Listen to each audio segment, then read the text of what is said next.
A 16-year-old boy vanished from a summer camp. No body, no witnesses, just silence for 35 years. His family searched for answers until one letter appeared with no stamp, and one line, "I know what happened to Marcus. I was there." It wasn't just a clue, it was a confession, and it changed everything.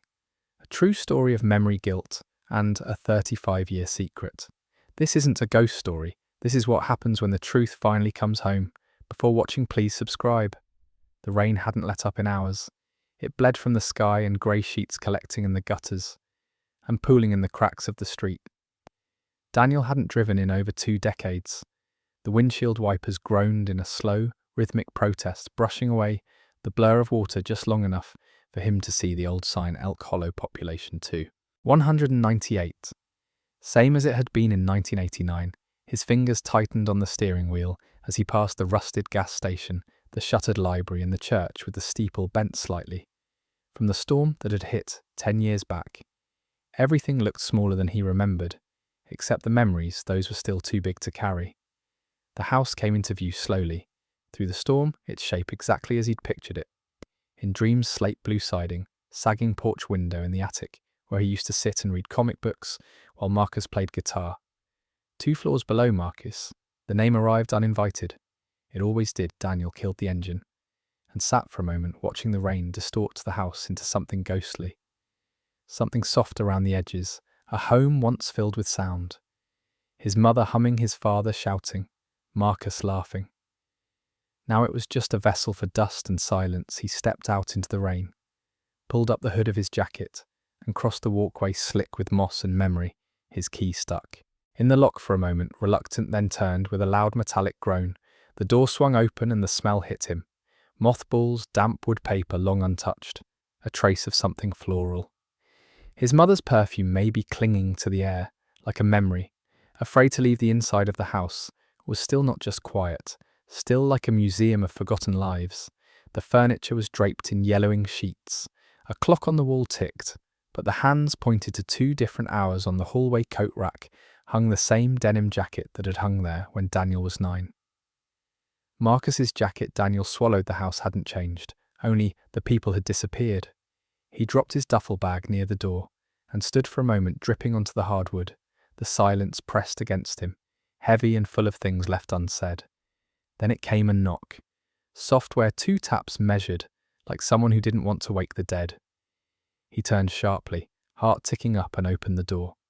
No one, just rain, wind, and the empty porch, except an envelope lay on the mat, white, damp but intact, no return address, no postage, just his name, handwritten in black ink across the front.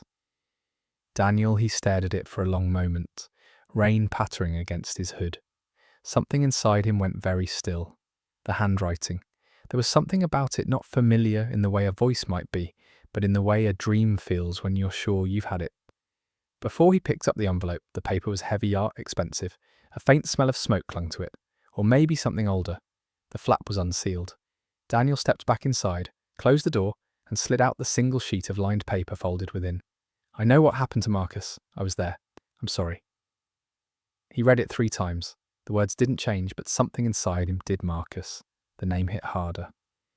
When written, Daniel sat slowly on the covered armchair, the letter trembling slightly in his hand, not because he was afraid, but because some long-frozen part of him had started to thaw 35 years ago. Marcus, 16, popular, cocky, secretly kind, had walked out of this house after a fight with their father and never returned. There were searches, flyers, rumours, friends questioned. A lake dragged to town, held its breath, and then quietly exhaled disappointment. They said he ran away. Daniel never believed it.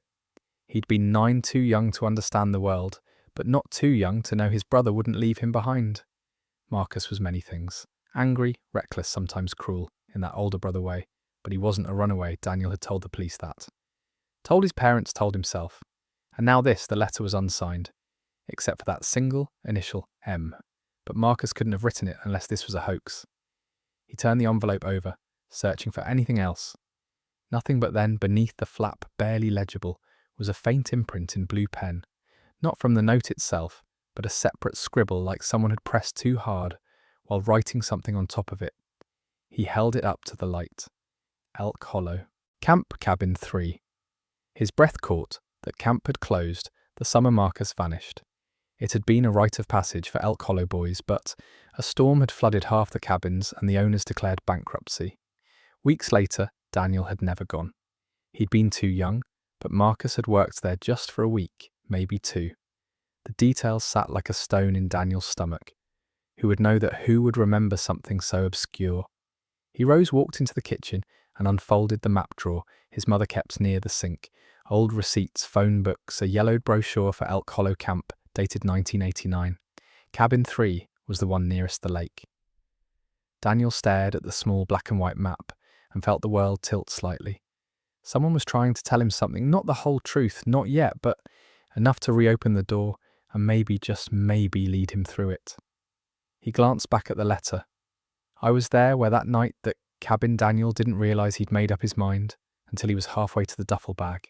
He grabbed a flashlight, an old coat from the hall, and the letter, folding it neatly and sliding it into his wallet.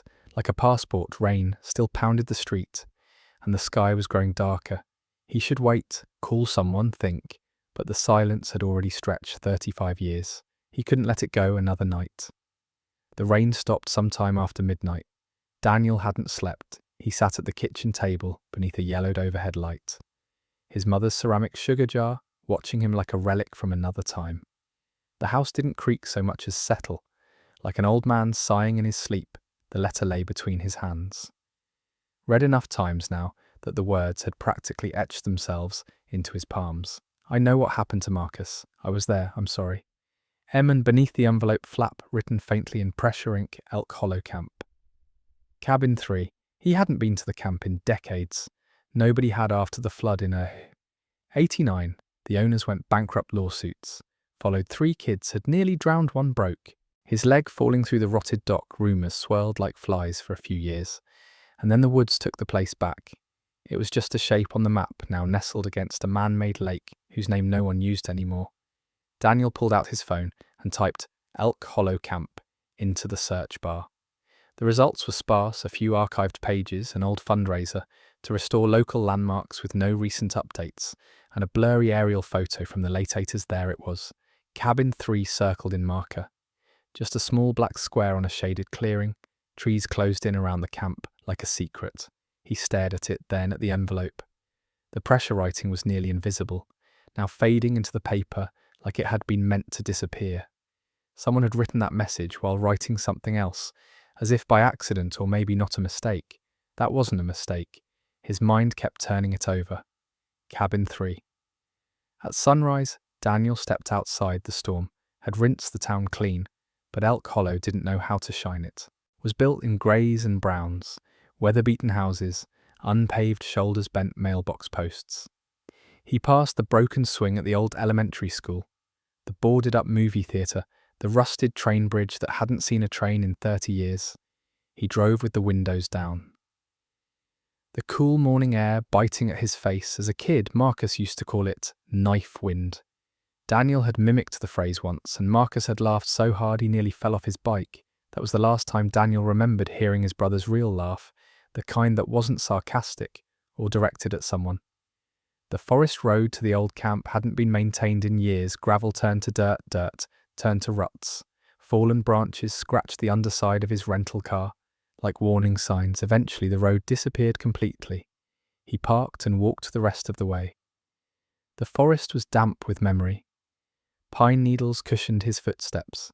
Sunlight filtered through the canopy, and trembling beams catching on the fog that still clung to the lower branches. Birds chirped somewhere high above, out of sight. Just a reminder that the world was still alive, even here where nothing should be. Then he saw it, the sign splintered and half-rotted, nailed crookedly to a leaning post. Elk Hollow Youth Wilderness Camp, founded 1958, closed 1989. Most of the letters had faded, but Daniel could still read the name. He touched the wood as he passed, like it might spark some memory long buried, but nothing came. The path beyond was narrow, overtaken by weeds and broken fence posts. He followed it deeper into the woods, every step echoing like it shouldn't. Then the cabins emerged one by one, dark rectangles swallowed by moss and time, shuttered windows, collapsed porches, a canoe overturned and half buried in the dirt. Nature had moved back in. He counted the cabins. 1, 2, and there it was, 3. Cabin 3 stood slightly apart, its corner angled toward the lake below, as if trying to look away from the others. Daniel approached slowly. The door hung loose. On one hinge, swaying slightly in the breeze, he stepped inside and froze. It smelled of mold, wet wood, and something else. Old sweat, maybe fear. The floor creaked but held his weight. The room was empty except for a rusted cot frame, a broken shelf, and on the far wall scratch marks. 4 deep gouges carved into the panelling. Deliberate vertical, like someone had dragged a blade or nail slowly down the wall. Daniel moved closer. His hand hovered over the marks. They weren't random. They felt angry, etched with effort. Not childish vandalism, something more desperate. He scanned the rest of the cabin. Dirt-streaked windows, leaves on the floor, a dead bird in the corner, its wings outstretched in frozen flight. Then he saw something near the cod, a small rectangle poking out from under the frame covered in dirt. He crouched and pulled it free. It was a Polaroid, faded nearly beyond recognition, but he could just make out the shape of 2 teenage boys standing near the lake. One wore a baseball cap. The brim, low, the other had his back to the camera. The photo had been bent, then flattened. Someone had tried to throw it away and then changed their mind. Daniel turned it over. There was writing on the back, faded but legible. He knew, I think he told someone Jay, his pulse spiked. He read it again. He knew who what. He tucked the photo into his coat pocket and stood up. Heart pounding. The air in the cabin had changed, not temperature pressure, like someone else had just walked in behind him. He turned, but the doorway was empty still. The sensation didn't fade. Cabin 3 had kept its secrets well too well on the hike back to the car. Daniel kept glancing behind him. Every crack of a branch, every flutter of a bird's wings made his shoulders twitch. It wasn't just the woods. It was the knowing that someone had written to him. Someone who had walked these same paths, someone who might still be nearby, the photo, the scratches, the letter. None of it made sense yet, but it would. He could feel it back at the car. He checked his phone, barely 1 bar of reception, but enough for a message to load. It was from an unknown number 1 line. Don't go back there again. The town's historical society was located in the basement of the Elk Hollow Public Library, a place Daniel hadn't stepped into since middle school detention. Back then, he and 2 other boys had been caught carving their initials into the desk in Mrs. Langdon's class. Marcus had laughed about it, but Daniel remembered how the librarian, Miss Adeline Clark, had looked at them like they were vandals tearing pages from a holy book. The building hadn't changed much: pale red brick, overgrown hedges, a cracked walkway with weeds poking through. But the big difference was how empty it felt. No cars in the lot. No noise, just the wind shifting leaves along the curb. Daniel stepped inside. The upstairs lobby was cold and smelled faintly of dust and lemon-scented floor polish. A laminated sign on the front desk read, "Archives downstairs, ring bell." He followed the instructions, descending the narrow staircase into a windowless hallway, lined with boxes and outdated posters. At the end of the corridor, a heavy wooden door bore a small brass plaque. Town of Elk Hollow, Historical and Genealogical Archives, by appointment only. He knocked once, then pressed the small service bell, fixed to the door frame. Nothing. He waited. Then footsteps, soft and slow, almost reluctant. The door creaked open and a woman peeked out. Maybe in her 60s, sharp features behind large round glasses, her grey hair pulled into a loose bun. She studied him for a long moment without speaking. "You're not a high school student," she said, finally. Voice dry as paper. "No," Daniel said, "I used to be, long time ago." She opened the door fully. "If you're selling something I don't buy, if you're looking for ghosts, they're down the hall in the furnace room." "I'm looking for a name," Daniel said carefully, "from the old camp, Elo Youth Wilderness Camp, around 1989. Her eyes sharpened. "And what do you need it for? A boy went missing that year. My brother that changed something, not dramatically, but like a ripple across still water." She stepped aside. Come in. The archive room was cool and dim, with metal shelves stretching wall to wall. Filing cabinets stood like soldiers, each labelled in typewriter font. A banker's box sat on a rolling cart, half filled with folders and microfilm reels. The woman moved behind a desk stacked high with manila envelopes and newspapers. She motioned for Daniel to sit in the cracked leather chair across from her. "I'm Lillian Hyde, town archivist, unofficially, since 1994. Officially since the county stopped pretending we mattered." "Daniel Finch," he said. "My brother was Marcus Finch." Her eyes flickered. Recognition definitely disappeared right after the camp closed. Daniel added. I remember, Lillian said quietly. They pulled in state police dogs, helicopters, found her. Shoe by the lake never found the boy, Daniel nodded. I was 9, she leaned back, arms crossed, studying him. And after all this time, what brings you looking for names? He reached into his coat and carefully unfolded the Polaroid he'd found beneath the cot. In cabin 3, he slid it across the desk image, side down. I found this, it was under a bed in the camp cabin. 3 Lillian turned it over. Faded, she murmured, but not unrecognizable. You know who that is? Daniel asked. She adjusted her glasses, squinting at the 2 teenage figures near the lake, that one in the hat, that's David Jenner. I'd know that posture anywhere. Used to work summers down at the hardware store, and the one with his back turned, she hesitated. I can't say for sure. She admitted could be. Your brother could be one of the other counsellors. A lot of boys went through there. Daniel flipped the photo over, revealing the faded handwriting. He knew. I think he told someone Jay. I'm trying to figure out who wrote that. He said who Jay is? Lillian raised her eyebrows. Well, that narrows it down to about a dozen boys that summer. She stood up, moved to a filing cabinet labelled Summer Camps 8IS, and rifled through folders until she pulled one marked EHYWC Staff Rosters and Incident Logs 1989. She laid it flat and opened it with careful hands. Inside were photocopied spreadsheets, typed names, emergency contact forms, and a list titled Senior Counsellors. She read aloud David Jenner, Matthew Hill, Jordan Keller, Jacob Mendes, Jeremy Pratt, Jonah Feldman. Her finger paused, then tapped Jason McKay. Daniel leaned forward. Jason, he knew that name not well, but it stirred something from school. Thought someone quiet, a few years older, a background face, thin, always alone. What happened to him? Daniel asked. Lillian didn't answer right away. She flipped through more papers, then pulled out a manila envelope and withdrew a faded newspaper clipping. It was from the Elk Hollow Chronicle, August 1989. Teen injured in camp altercation.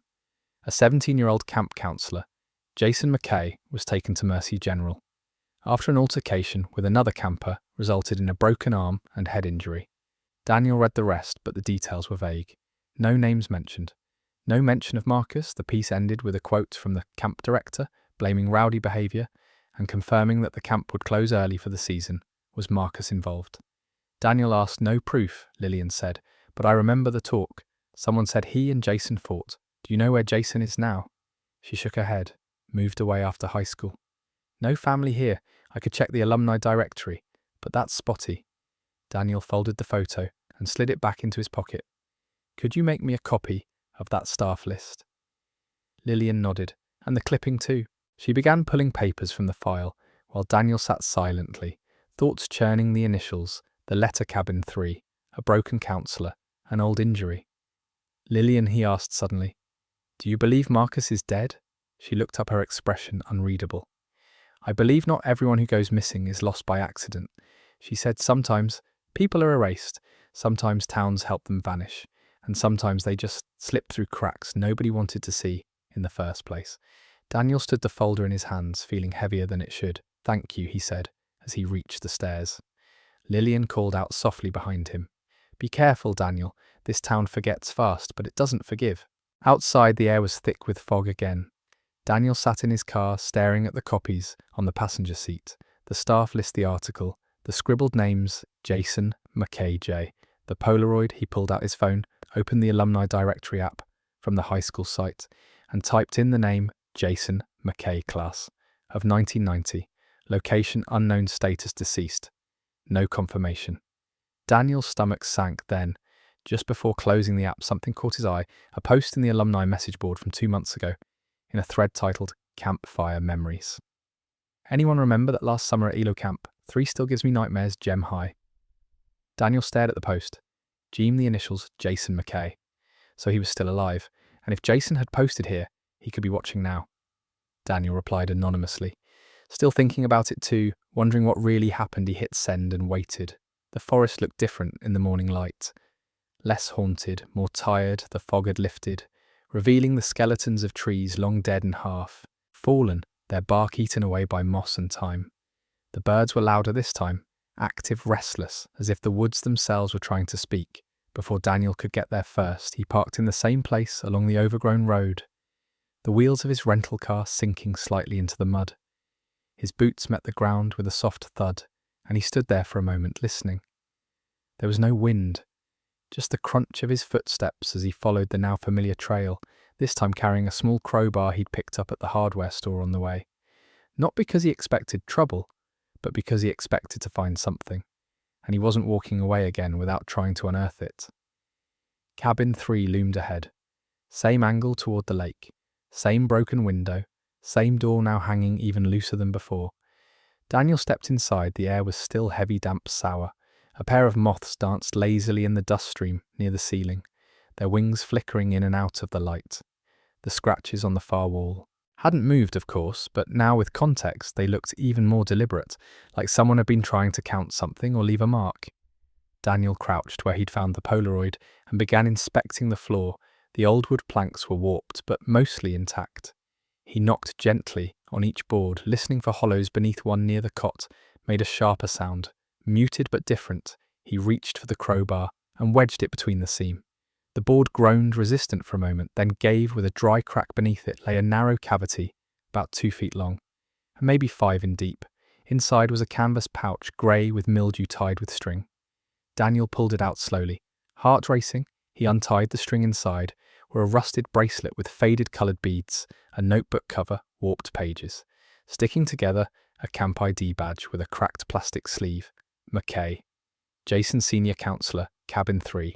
He froze. It was real. Not a guess, not a coincidence. Jason McKay had hidden this here.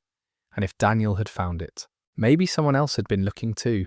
He opened the notebook carefully. Most of the pages were unreadable, damp-smeared ink, but in the centre, still legible, were a series of entries written in messy, slanted handwriting. July 14th, 1989. He won't stop watching me. I think he knows I can't sleep in here anymore. July 15th. Marcus is asking too many questions.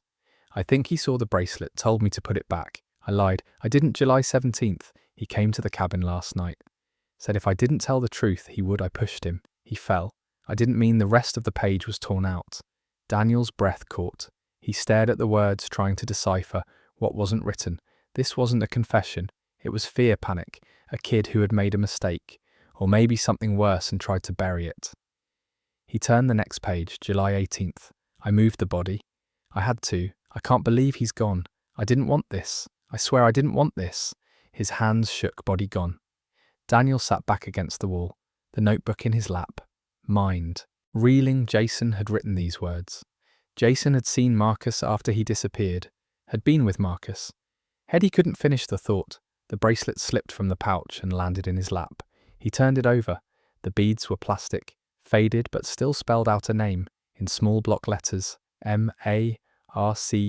It wasn't just any bracelet, it had belonged to his brother. He sat there for a long time staring at it. He wasn't sure how long the notebook, the bracelet, the ID, they were evidence, but also something deeper, a betrayal of the silence the town had offered for so long. The story they told themselves about a runaway boy, a troubled teen, a mystery. Without answers, he tucked the bracelet and notebook back into the pouch, rewrapped the string, and placed it in his backpack. Outside the cabin, the sun had climbed higher, burning off the last traces of morning mist. From this angle, the lake shimmered just through the trees. Daniel stood at the edge of the clearing and looked toward the water. Jason had said he moved the body, but he didn't say where, and Daniel was starting to wonder if the body had ever left the camp at all. He didn't hear the car at first, but when he made it back to the road, his own rental was no longer alone. A second car, black older unmarked, sat about 30 yards up the hill, parked half off the trail. Its engine was off, windows tinted empty. Daniel scanned the woods around him. Nothing, no birds now, no voices, just wind and pine, and a feeling the kind that made your skin tighten at the back of your neck. He got in his car, started the engine, and pulled away slowly. The black car didn't move, but in the side mirror, he thought he saw a figure step out of the woods too far to make out. But they were watching back in town. Daniel parked behind the diner, one of the few places still open year-round, and locked the backpack in the trunk. Inside, the coffee was burnt, and the eggs were rubber, but the waitress didn't ask questions, and the booths had backs tall enough to make you feel alone. He pulled out his phone, no new responses on the alumni forum thread, but then an anonymous private message, subject, Cabin 3. I told you not to go back there. You don't know what you're doing. Let it go before someone gets hurt again. JM Daniel stared at the screen. JM Jason McKay. He was watching. He knew Daniel had been back, and if the black car meant anything, he wasn't alone. The diner was nearly empty. By the time Daniel left, a storm was building in the distance low, dark clouds curling over the foothills like a slow breath inhaled. The waitress warned of lightning near the ridge. Daniel nodded, paid in cash, and stepped out into the gathering gloom. He didn't go back to the house. Instead, he drove to the edge of town, past the feed store and the shuttered bowling alley, until he reached a cul-de-sac where a wooden sign leaned crookedly on rusted bolts. Willow Glen Mobile Park, established 1976. Quiet, private, no solicitors. It was a place he remembered from his childhood. Only in whispers trailer kids, they used to say that's where the Jenner boys live. There had been 4 of them, all close in age and all with reputations that made teachers flinch, but only one had worked at Elk Hollow Camp, David Jenner, the second boy in the Polaroid. And Daniel needed to know if he remembered what happened that summer, or had been running from it all these years. He parked outside Lot 18, where a pale blue mobile home sat under a sagging carport. The gutters were full of pine needles. A weathered toolbox sat open near the porch steps. Daniel approached slowly. The screen door was half open, and he could hear music from inside. An old country song playing softly, the kind with steel guitar and too much memory. He knocked once the music lowered, then footsteps. The door creaked open and a man appeared, late 40s, stocky tattooed arms, beard flecked with grey. His eyes were bloodshot, but alert. He looked at Daniel like he was a tax collector. Or worse, you lost the man. Asked, "I'm looking for David Jenner. You're him who's asking." Daniel took out the Polaroid and held it up. The man's face changed, not dramatically, just a flicker, a twitch at the corner of his mouth. A long, slow blink. He opened the door wider. Come in. The inside of the trailer smelled like tobacco oil and instant noodles. A box fan blew weakly across the carpet, old fishing gear. Lined one wall, the couch looked like it hadn't been cleaned since the 9S. David sat down, without invitation, and lit a cigarette. He gestured for Daniel to sit across from him, in a wooden chair that creaked under weight. "Where'd you get that?" he asked, nodding toward the Polaroid cabin. 3, Daniel said, under the cot. David stared at the ceiling. "Well, hell, you recognize it." "I recognize him," David said. "Jason McKay, bastard. Had a thing for cameras. Always taking pictures. He didn't print, but that one." "Yeah, I remember he took a long drag. You remember, Marcus Finch?" Daniel asked. David stiffened slightly, then nodded. "Skinny kid, quiet, watched everything." "That was your brother." Daniel nodded. "He disappeared that summer." I know. Silence sat between them for a long beat. "I think he died there," Daniel said. "Finally, I think Jason McKay was the last person to see him alive." David looked away. "Wouldn't surprise me." "You saw something." David exhaled, smoke curling toward the ceiling fan. "I saw enough to wish I hadn't." "Tell me." Another long pause. "I didn't want the job that summer." David said, "My mum made me do it to stay out of trouble." Camp was already falling apart. Flooded cabins, broken gear, and then there was Jason. Always quiet, always writing things down. Had this weird way of looking at you, like he was recording your sins. And Marcus, he wasn't even supposed to be working that week. David said they let him stay on as a volunteer. He got along with the kids, but he kept getting into it with... Jason said he didn't like how he talked to the younger campers, kept asking questions, kept following him around.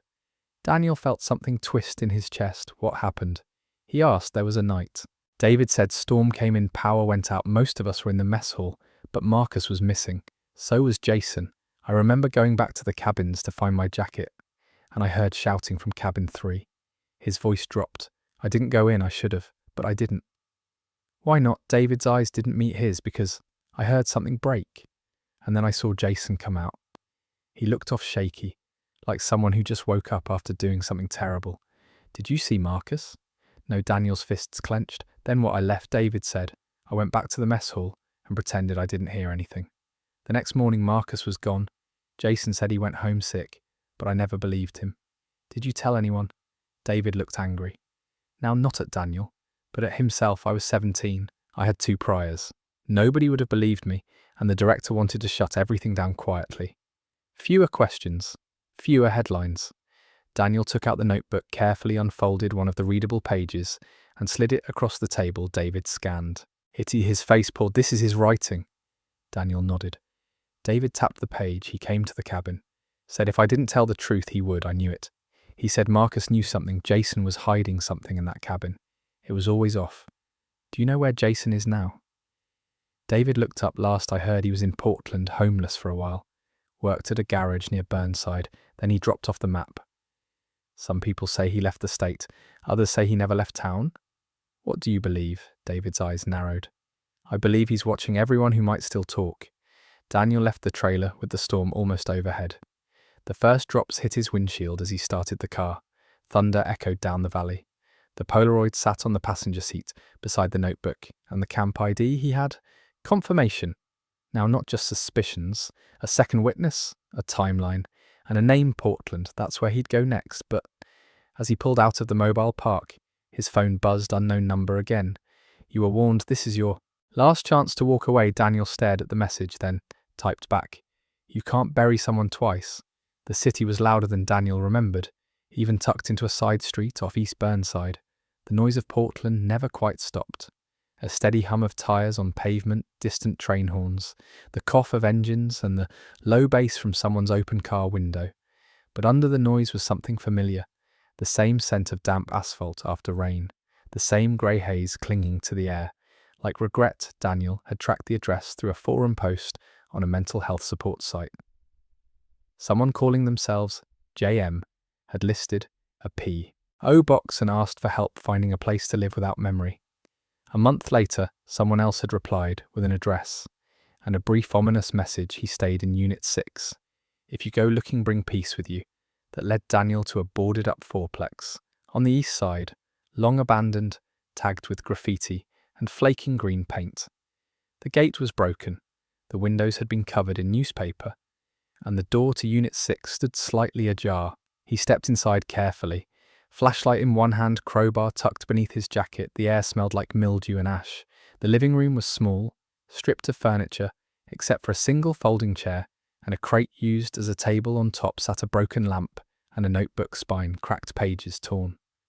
Daniel flipped through it. Blank dust covered everything, but it was the wall near the corner that drew his eye.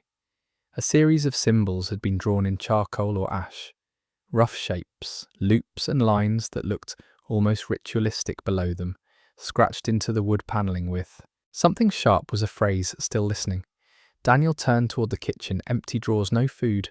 A small mirror over the sink was shattered shard, still embedded in the frame. Whatever had happened here hadn't been peaceful.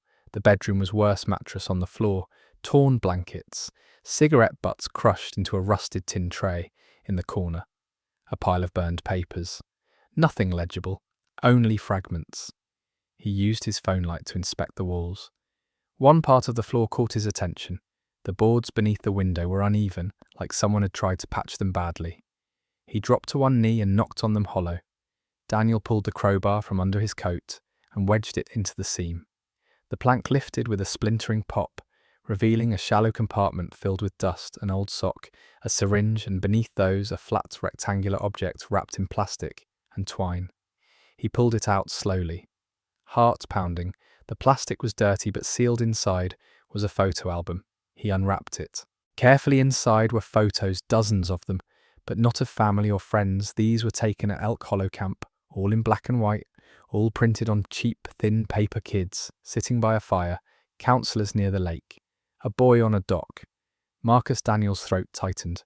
It was Marcus, younger than he remembered him, smiling at the camera. Then another Marcus, looking away. Another blurry, his back turned. Another, walking alone toward cabin 3. Then the photos changed. No more campers, just Jason's handwriting on the backs. He knew he was going to ruin everything. I couldn't stop it. Daniel flipped to the final page. Tucked inside the sleeve was a small square of folded paper. He opened it. He's not where they looked. He's where he waited. He wanted to be found. I buried the truth, but he left the light on. Daniel stared at the words, cold crawling across his skin. He left the light on. He remembered something, then a fragment from a childhood memory. Marcus telling him about a trick at camp, how he used to sneak out of the cabin at night and leave a flashlight in the window so David could find him and sneak snacks back in a flashlight. In the window, a light left on. Had he done the same thing the night he disappeared? Was that the signal no one ever saw? Daniel sat in the middle of the ruined apartment, heart pounding in time with the storm. Now building outside, Jason had lived here, had kept these pictures, had written down his justifications like some twisted confessional, but he hadn't destroyed the photos. He hadn't burned the album. He'd hidden it like he wanted to be caught, or couldn't bear to let go. Daniel Rose gathered the album, wrapped it again, and slid it into his backpack. He stood by the door for a moment, breathing in the mould-heavy air. Before leaving, he scratched a note of his own into the panelling beneath. Still listening. I'm still here, back at the car. Rain began to fall sharp, cold, and unrelenting. He turned the engine on. Hands still shaking slightly. The phone buzzed again. Another anonymous message. You're getting close, too close. Let him rest. Daniel didn't reply. Instead, he opened his voice recorder app and spoke aloud for the first time in hours. July 17th, 1989. Marcus Finch walked into cabin 3 and never came out. Jason McKay lied. David Jenner saw something. I found Jason's album in Portland. He kept the photos. He kept the guilt. I'm going to the lake. I'm going to find what was never buried deep enough. He hit stop, saved the file. Then he drove back toward Airlo, back towards the camp, back toward where Marcus had waited. With the light on, the storm hit harder as Daniel crossed back into El Carlo rain, clattered against the windshield, like gravel thick enough that the road lines disappeared every few yards. Wipers thudded back and forth with mechanical desperation. Thunder rolled behind the hills, chasing him, like a slow beast he hadn't eaten in 12 hours. And the coffee in his thermos had gone cold. The town had only one gas station open late, Iris just off the highway. Same cracked sign, same faded Pepsi machine, leaning against the side. The light above the pump flickered, casting a dull yellow halo. Through the sheets of rain, Daniel pulled up beneath the awning and turned off the engine inside the small convenience store. Everything was as he remembered. Outdated candy racks, a broken lotto machine, the freezer humming like it might explode. A single clerk stood behind the counter. A young woman, no older than 20, absorbed in her phone. She didn't look up when the bell above the door jingled. Daniel grabbed a water, a sandwich wrapped in too much plastic, and a pack of gum. When he reached the register, the girl barely glanced at him. Storm's supposed to last all night, she said monotone. I'm not staying long, Daniel replied, offering a weak smile. She scanned the items, yawned, and gave him his total. He was reaching for his wallet when the door opened behind him. The bell rang. A gust of cold wind followed the man inside. Daniel turned instinctively. The guy was tall, wearing a camo jacket and a wet ball cap. Pulled low over his brow, his boots left muddy prints on the linoleum. His face was weathered, not old, but worn. Maybe late 40s, eyes sharp, locked straight onto Daniel. Evening, the man said, voice dry as gravel. Daniel nodded politely and turned back to the counter, sliding a few bills across. You're not from around here, the man added, stepping closer. Daniel stiffened. No, he said, just passing through. The man tilted his head, studying him. You're Marcus Finch's brother, ain't you? Daniel's heart stopped for a beat. He turned slowly. How do you know? That the man's lips curled. Not quite a smile. Small-town people remember things, even if they pretend not to. Daniel didn't respond. The girl behind the counter looked up for the first time. Sensing the tension, her thumb hovered near her phone like she was debating whether to keep watching or call someone. The man leaned closer. You've been asking questions, stirring things up, he said. There's folks here don't like that. I'm not here to cause trouble. Daniel said, you already have. Daniel narrowed his eyes. Who are you? Name's Clay Rooker. I worked maintenance out at the camp back before it shut down. Daniel's pulse ticked faster. Then you knew Jason Boy wasn't right, Clay said flatly, but neither were the people watching him. Daniel felt it then, the shift in Clay's expression. Something between warning and bitterness, you see. Something, Daniel asked. Careful, I saw enough. Clay replied, enough to know your brother should have stayed away from cabin 3, but he was a good kid. Thought he could fix broken things some people ain't meant to be fixed. You saw what happened, Daniel pressed. Clay glanced at the girl behind the counter, then at the windows as rain pounded the glass like fists. You need to leave town, he said quietly. Tonight before what's buried pulls you under. Too, Daniel's voice hardened. You're threatening me, no? Clay said. I'm warning you. He reached into his jacket. Daniel tensed for a second, expecting a weapon, but Clay only pulled out a key, old and rusted, tied to a fraying red tag. He slid it onto the counter locker. 27 behind the high school gym storage she'd been shut for years. You want the truth? You start there. Before Daniel could speak, Clay turned and walked out. The bell rang again, and he was gone. Daniel stood frozen. The girl behind the counter gave him a skeptical look. "What was that about?" she asked. Daniel stared at the key, the number barely visible through rust 27. He picked it up. Turning it over in his hand, maybe the end of a story, he muttered, or the beginning of something worse. The high school parking lot was a black pool of rainwater, and memory, Daniel hadn't been there in over 20 years, but the building hadn't changed. Same brick exterior, same glass entranceway. The gym stood on the far end, a squat structure with an equipment shed out back, hidden behind the fencing that used to keep students from sneaking cigarettes behind the bleachers. He parked beneath a flickering security light and walked the perimeter until he found the padlocked metal shed. Cold wind howled between the buildings. The lock looked ancient. He slid the key and it turned with effort. The shed door groaned open inside. The air was dry, sealed, undisturbed. An old scoreboard leaned against one wall. Boxes of mouldy uniforms, a stack of broken hurdles, and on the far shelf, tucked beneath a rotting tarp, a long, narrow wooden chest. Daniel stepped closer. The top was covered in dust, but something had been carved into it. Our initials, barely visible in the dim light.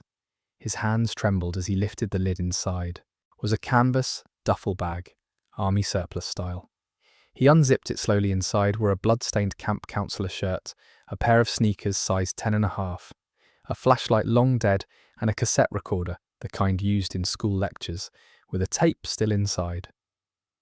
Daniel swallowed hard. The flashlight, the light in the window, Marcus's signal. He reached for the recorder, brushed off the dust, and pressed play. Static. Then Marcus's voice. "If someone finds this, I don't know how much time I have. I think Jason did something. I think he hurt that boy. I saw something I wasn't supposed to. He knows, I know. I don't think I'll make it to morning." The tape cut out. Silence, then the sound of footsteps, a door creaking, a breath. "No, wait, Jason, don't click end of tape." Daniel dropped the recorder. His vision swam cold, crept into his bones. Clay had known, Jason had known, and Marcus had left behind the only thing that could finally break the silence outside. The wind screamed across the pavement, and in the distance, Daniel swore he saw a silhouette watching from the edge of the lot, unmoving, just a shadow between lampposts, but when he stepped forward, it was gone.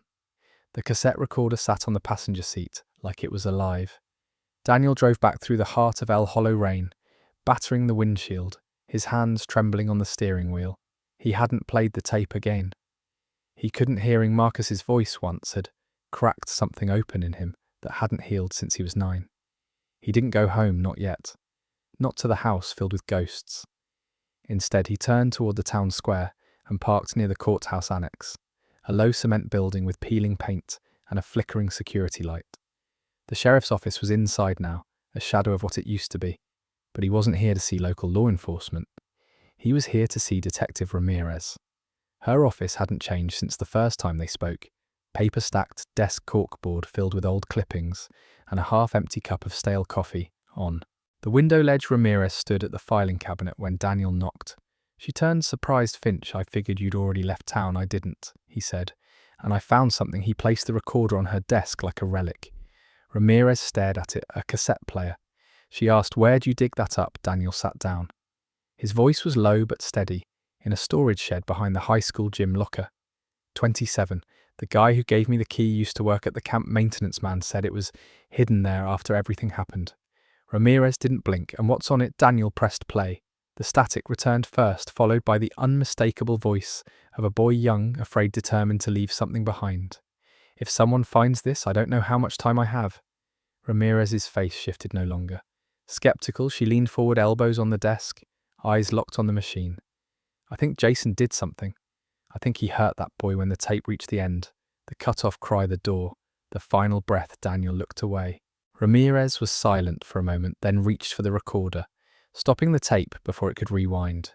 She stood slowly, walked to the window and stared out at the rain. Slick streets. "I remember this case," she said finally. "Everyone in town does, but this," she turned, holding up the recorder. "This changes everything." He knew. Daniel said Marcus knew what Jason was hiding. He confronted him that night. Something happened in cabin 3, and no one ever followed up because they believed what Jason told them, that Marcus ran away. Ramirez sat down, again hard. "You're sure it's his voice?" Daniel's jaw clenched. "I'd know it anywhere." She nodded, folding her hands. We can run the tape for voice analysis. If it matches his school files, recorded speeches, presentations, we can authenticate it. There's more, Daniel said. He opened his backpack and pulled out the photo album from Jason's floorboards. He slid it across the desk. Ramirez opened it and flipped through the images, camp photos, candid shots of Marcus handwritten. Captions. He knew he was going to ruin everything. I couldn't stop it. Her lips tightened. He was keeping souvenirs. She said he was keeping guilt. Daniel replied, or holding on to power, I don't know which. Ramirez leaned back. You said a man gave you the key. Clay Rooker? Where is he now? Daniel shook his head. He didn't say gave me the key and disappeared. Ramirez was quiet for a moment, then reached for her phone. I'm going to open a formal review with the State Cold Case Division. We'll want this. We'll need to recover everything. You found photos, tape, the bracelet, the journal. Daniel hesitated. What happens then? If the evidence holds, we file for a warrant. We arrest Jason McKay. If he's even still here. Daniel said he's been watching me. Ramirez frowned. You think he knows you have this? I know he does. The official process started that afternoon by sunset. Ramirez had 2 officers collect the duffel bag, the photo album, and the journal. A lab in Portland was secured for voice verification. Forensics were assigned to re-examine the campsite. The recorder was handed over with the same care you might give to a piece of history. But Daniel didn't go home. He walked to the lake instead. The trail to Elk Hollow Camp was wetter, now slower going, but familiar. Each step felt more grounded than the last. Like his brother was walking just ahead, leaving footprints. He could almost see the trees, swayed above like old sentinels. By the time he reached cabin 3, the sky was dark. He didn't go inside. Instead, he stood by the window, the one facing the lake, the one Marcus used to signal through. He held the flashlight from the duffel bag, cracked and rusted, but still recognizable. He raised it to the glass and turned it on. Nothing. The batteries were dead still. He held it there just for a moment and imagined Marcus doing the same. All those years ago, hoping someone would see him. Hoping someone would come. Daniel stood in the rain, letting the silence say, "What words? Never could I see you," he whispered. "I see you now back at the house." The porch light was on. Daniel's phone buzzed just as he turned the knob, a message, unknown number. They won't find him unless they look in the roots. Daniel read it 3 times. He didn't need to guess what it meant. The sheriff's office smelled like damp paper and old coffee. Daniel sat in the small public records room. The door cracked just enough to let in the weak, fluorescent hallway light. Detective Ramirez had pulled a handful of boxes marked Missing Finch Marcus 1989 and given him full access. She'd said, "It's time someone read it all front to back." So he did. Hours passed. He read it all. The first box held mostly copies of flyers, grainy photographs of Marcus, smiling in a Mornington High hoodie, stapled to power poles and gas station walls. The second was worse. Interview transcripts, all typed on a manual typewriter. Daniel traced the pages like they were maps, looking for cracks. Interview with Jason McKay, July 18th, 1989. Q, when was the last time you saw Marcus Finch? Hey, around dinner. He said he wasn't feeling well, left before lights out. Q, did he seem upset? No more than usual. He was a quiet kid. Q, did you argue with him? A number. Q, anyone confirm that? I asked Jenna. He was around. Daniel frowned. Nowhere in the file. Was there a follow-up with David Jenner? No second interview. No timeline cross-check. No mention of cabin 3. Jason's statement had been taken at face value, and after a week the sheriff at the time, Harold Combs, had officially closed the investigation, citing no signs of foul play evidence consistent with runaway behaviour. Daniel flipped through Sheriff Combs' final summary report. It read like a eulogy written by a stranger. Marcus Finch was a quiet young man known to struggle with emotions and belonging. While no body has been found, we believe he left of his own volition without new evidence. This case is suspended indefinitely. Daniel stared at those words. He was 9 when he heard them the first time. Now reading them as a man, he saw them for what they were. An excuse, a way to close the file, to shut down the noise. Detective Ramirez knocked once and stepped in. Holding 2 cups of gas station coffee, she handed one to Daniel and sat on the edge of the desk. "Find what you were looking for?" she asked. He nodded slowly, "and a few things I wasn't." He showed her the transcript, Jason's interview, the missing follow-up with David. Ramirez read it, frowning. "They never followed up with Jenna," she muttered. never verified Jason's timeline. They also never searched the camp past the main clearing. Daniel added, "Only the trails, not the woods, not the ravine because they didn't want to," she said flatly. Daniel looked up. Ramirez's expression had shifted. Her jaw was set. "You knew comms, right?" He asked. "I turned under him," she said. "Summer before I made detective. He was 2 years from retirement, didn't like complications." Daniel leaned forward. "Do you think he buried this?" Ramirez was quiet for a long time. "Then I think he was tired. I think he believed what he wanted to believe. And I think there were people in town who didn't want a scandal. Elk Hollow didn't survive on truth. It survived on looking away." She reached into her coat pocket and pulled out a photo envelope. "We analysed the tape, confirmed it's Marcus' voice match from a speech he gave at school 2 weeks before he disappeared. Same cadence, same register." No doubt Daniel exhaled. "Then what now?" he asked. "We put out an alert on Jason McKay." She said, "We've notified state police. The case is reopened as a probable homicide you gave us because you gave us enough." Daniel stared down at the documents. "They won't find him unless they look in the roots," he whispered. Ramirez raised an eyebrow. What he told her about the message, the words from the anonymous number, the memory of the tree Marcus used to sit beneath on camp clean-up days, a massive oak near the ridge, gnarled and wide with roots that twisted deep into the ground. "I think that's where he is," Daniel said. "Not buried in the woods, buried under that tree." Ramirez nodded. "Then we go now?" Before another storm rolls in, the sun had started to rise behind the mountains when they reached the camp. Officers in plain clothes had followed them in 2 unmarked vehicles. One held ground radar, the other a forensic kit. Daniel led them through the overgrown trail toward the old oak tree that curved out of the earth like a sentinel. The roots rose above ground wide enough for children to sit in beneath them. The ground had always been soft, darker than the surrounding soil. He stopped. "This is it," he said. They began to dig 2 feet down the soil, changed 4T and the radar pinged 6 feet down. The shovel struck something hollow. The lead tech called out, "We've got a container cloth wrapped." Everyone stepped back as the forensics team carefully excavated the site. And there, beneath the roots, after 35 years, they found what Elk Hollow had forgotten Marcus Daniel didn't watch. As they uncovered the remains, he sat beneath a pine tree nearby, hands clasped, eyes closed when Ramirez approached. She didn't speak right away. She sat beside him in the dirt. He was there the whole time. She said. Daniel nodded, voice low, waiting for someone to see the light. She added. A breeze rustled the trees.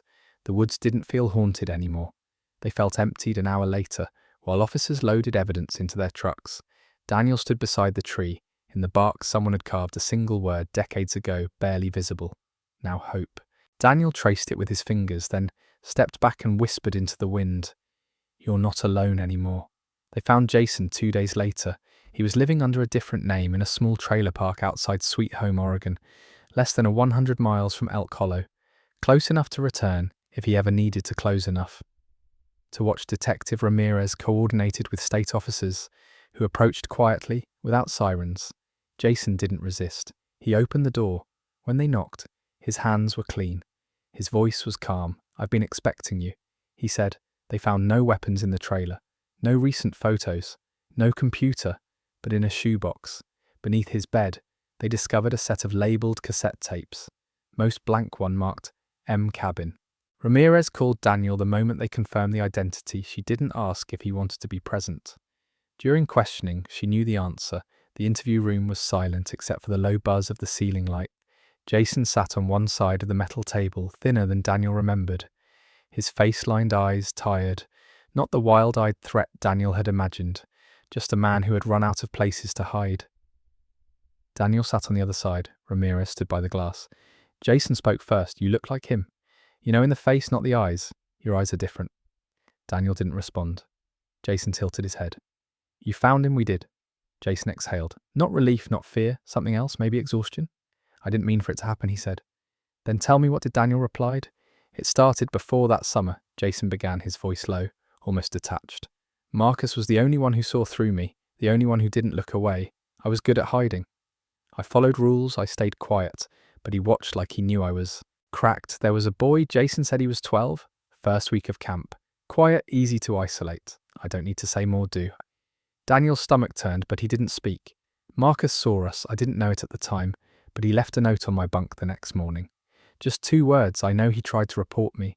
Went to the camp director, but I got there first, told them. Marcus had a temper, that he was acting out. They believed me that night. He came to cabin 3, said he wouldn't stop. Said I needed help, that he'd already told someone else he had a recorder in his hand. One of those old cassette things. We fought. Jason paused, then his voice cracking slightly. It was fast, it wasn't planned. I shoved him. He hid his head on the cot frame. He didn't move. I panicked. He leaned back, eyes closed. I thought he was dead. I wrapped his body in a blanket, dragged him out through the rear exit and buried him under the tree. I'd seen him sit there before. It felt wrong, but familiar. Daniel's throat tightened. You didn't check if he was alive? Jason looked at him. No, you left him there. Jason nodded. Then you sent the letter, Daniel said 35 years later. Why? Jason hesitated. Because you came back, because I saw your car at the house, because I was tired of guilt. Jason gave a weak laugh of remembering, of pretending it didn't happen. You tried to threaten me, Daniel said, told me to stop. I didn't want it to unravel, but you started it. Jason stared at the table. I wanted to confess for years, but no one would have believed me. The town didn't want to know. So I stayed in the cracks. Daniel leaned forward, his voice shaking. He was a kid. My brother, he tried to protect someone. You didn't just kill him. You killed the chance for truth. Jason said nothing. Daniel stood. I hope the silence follows you into your cell. Jason was formally charged with secondary murder, concealment of remains, and obstruction of justice. Ramirez told Daniel later that the prosecution would push for life with parole eligibility removed, citing the nature of the crime, the age of the victim, and the decades of silence. Jason didn't fight it. He pleaded guilty to all charges. 3 days later, Daniel returned to the clearing. The excavation had ended. The forensic teams were gone. What remained was the tree roots, now exposed, dirt freshly packed. Ramirez had marked the spot temporarily with a small wooden cross. Elaine arrived that afternoon. She stood beside Daniel without speaking for a long time. When she finally spoke, her voice was thin and steady. He's not gone now, she said. He's here. Daniel nodded. Amy came, 2 hands shaking, holding a bouquet of white hyacinths. They stood together beneath the tree, a triangle of grief that had lasted a lifetime, but finally had a place to land. That night, Daniel placed a flashlight in the window of Marcus's old bedroom. He turned it on. Not to signal the past, but to honor it. The morning of the memorial was quiet. The fog had rolled in from the lake, low and silver, curling around the cabins and trees like it was reluctant to let go. For the first time in decades, Elk Hollow Camp was filled. With voices again, not children's laughter or counselors barking orders, but the soft murmur of those who had come back to remember to say goodbye, to bury what had never been properly laid to rest. The state had granted permission to hold a private ceremony near the old oak tree where Marcus's remains had been recovered. A small wooden bench now stood beneath the canopy, beside a fresh headstone that read, Marcus Finch, 1973 to 1989. He never stopped believing in the truth. Elaine stood with Daniel near the edge of the clearing. Her hand looped through his arm. Her hair had gone silver at the temples. Her face carried the map of a grief that had stretched over 35 years. But that day she didn't look broken. She looked whole. Amy arrived next, carrying a box, wrapped in pale blue cloth. Inside was the worn copy of The Secret Garden, the book Marcus had once lent her, the one he'd playfully asked for in the yearbook inscription. Don't forget to return my book, you old grandma. She smiled as she placed it at the base of the headstone. I didn't forget, she whispered. Detective Ramirez stood a respectful distance away, arms folded, coat buttoned against the chill. She hadn't come to speak, only to witness, to see the conclusion she never thought she'd live to read around them. Former classmates, teachers, neighbours, even David Jenner, gathered in respectful silence. The town, once indifferent, now stood together, not to rewrite history, but to finally acknowledge it. Daniel stepped forward to speak. He hadn't prepared a speech, he hadn't written anything down. He didn't need to. He looked out at the people who had known Marcus, the people who had forgotten him, and the ones who had finally helped bring him home. My brother didn't run away. He said he didn't leave, he didn't get lost, he tried to do the right thing. And for that he was taken from us. A long breath, but he left behind more than absence. He left us with courage. He left us with a light, and because of that we found our way back to him. The wind shifted, soft through the trees. Elaine stepped forward next. She placed her hand on the stone and whispered a prayer.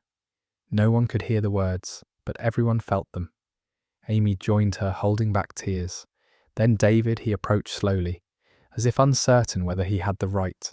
He looked down at the ground, then at Daniel. "I should have said something back then," he murmured. Daniel nodded. "You did now." They shook hands, and that meant something. After the ceremony, people lingered, the fog began to lift. The clearing didn't feel cursed anymore. The cabin didn't loom the tree, once a place of concealment, now felt like a monument to truth to memory. To Marcus that evening, Daniel and Elaine returned to the house one last time. They had made their decision to sell it. Not out of abandonment, but out of closure. Elaine had said, "Let someone else make joyful noise in it." Daniel walked through Marcus's room slowly, the posters, the desk, the stack of comic books untouched since 1989. He didn't take them down. He left them for the new owners with a note. This room belonged to Marcus Finch. He loved stories. He believed in doing what was right. Please take care of this place the way he would have. They left that night, bags packed. The porch light flicked off for the last time, but as they pulled away, Daniel glanced back and saw it in the attic window. Faint, barely glowing, a small flashlight pointed outward. Elaine noticed too, she smiled. "Did you?" Daniel shook his head. "Slowly, no." 3 weeks later, the town voted to designate Elk Hollow Camp a protected landmark. They built a memorial bench, planted fresh, white hyacinths, and installed a single solar-powered light beneath the old oak tree, so that even in the darkest hours, the clearing would never be without illumination. Again, Daniel moved to the coast. Not long after he taught literature at a community college, he started a garden. He answered messages from people around the country who had read about the case and wanted to tell him their own stories of loss, hope and light. But every now and then, on quiet nights, he'd pull out the yearbook, he'd find Marcus's photo, and he'd read the words again. "Thanks to my best friend Amy. Don't forget to return my book, The Secret Garden Illustrated Edition. You old grandma, love you forever." And Daniel would smile because Marcus was no longer missing. He was known, he was remembered, he was home.